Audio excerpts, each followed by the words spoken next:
2008 BMW M3.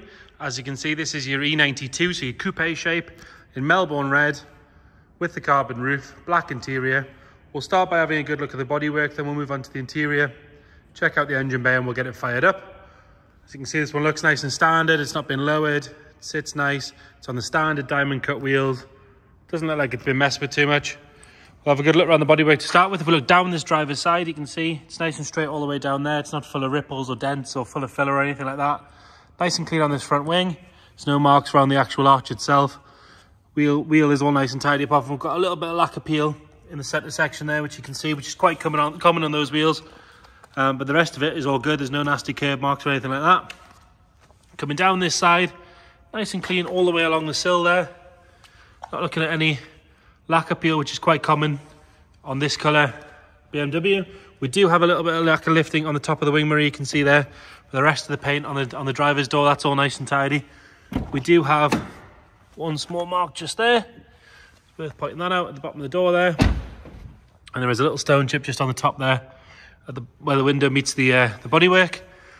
Obviously the M3's got the gloss black trim around the windows. Quite often that can go milky and horrible, but this one, as you can see, is really very good. And then up onto the roof, we've got a little bird poo mark in the lacquer there. You can just see that if I move it around there. But actually, quite often these things fail and get a lot of peel on them. But that one, as you can see, is lovely and tidy.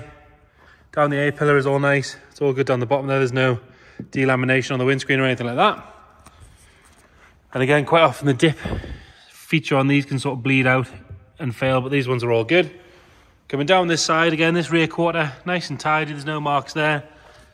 Got a couple of very tiny little stone chips down the bottom there where the arch starts to kick out, but very, very minor. Nice and tidy on the wheel, but again, with a little bit of lacquer peel on the centre section. If we have a look back up this side, you can see that body line's lovely and sharp all the way down. It's not full of filler, not full of ripples. Round on the back, all the tail lights are bright and clear. The exhaust sit nice and straight. Standard tailpipes, it's not had any aftermarket ones put on it.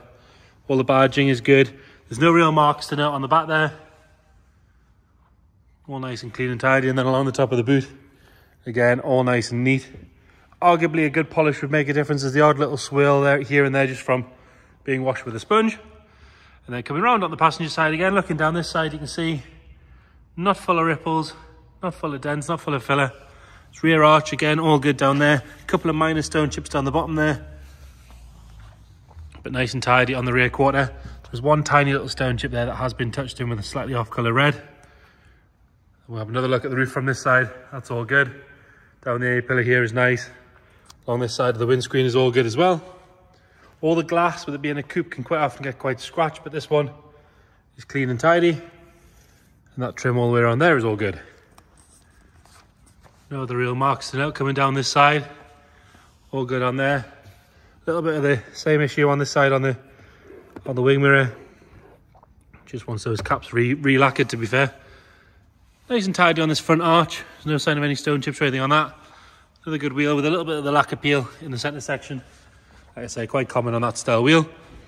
And usually for this shape BMW, the headlights are all nice and clear. They don't need polished or anything like that. Being the M3, it's got the Xeon headlights, parking sensors, all that sort of stuff. It does have the gloss black aftermarket grills with the coloured stripes, as opposed to the standard ones. Easy enough to change back to standard if you want. As far as sort of stone chips and things go, we've got one or two very minor stone chips, but really generally very good. And a couple more just on the bonnet there, but again, it is a 15-year-old car. The rest of the bonnet all nice and tidy as well. Moving on to the interior. So Melbourne Red on the outside, lovely black leather on the inside. That door card all nice and tidy. Quite often this plastic can peel from wear and use on this era BMW, but that one's all very good. Driver's seat with your M embossed seats, nice and tidy. Tiny little bit of wear on the bottom of the bolster there, but generally very good. Still nice and firm, not overly shiny from use. Rear bench, again very, very good. Doesn't look like it's had much use at all. And then you've got the dark headlining with it being an M car. Tiny little bit of wear on the steering wheel, but generally very, very good. 84,509 miles. That wear on the steering wheel and the seat. Exactly what you expect for that age and mileage. We've got the memory seats on this one. DCT gearbox, obviously with your M badges, M power buttons and the gear change options. So a larger nav with the iDrive, dual zone aircon, all that kind of stuff. Coming round into the boot. All your first aid kits and warning triangles and everything in there, but other than that, nice and tidy. And then into the passenger side, all good on the door card. Very, very minimal wear, a little bit down there. Other than that, very, very good on the passenger seat.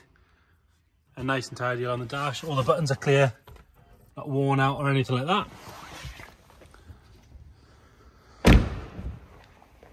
Was driven to us, this one as well. The service history looks to be quite good. If you check the description, we'll detail all that. Nice and clean in the engine bay. Got that V8, so the first of the M3s with the V8. And obviously now we've gone to a 6-cylinder turbo car.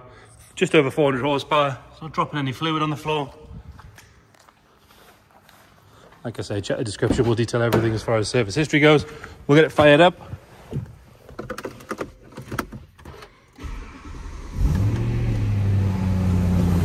Stone cold, so it is on the cold start.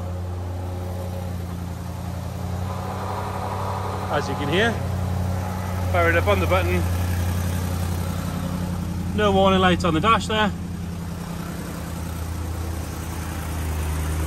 And nice and smooth up front. I believe it has had the throttle actuators done, which is a common fault on these. But again, we'll detail all that in the service history and the description. If you've got any questions at all, please get in touch. But there you have it, 2008 Melbourne Red E92 M3.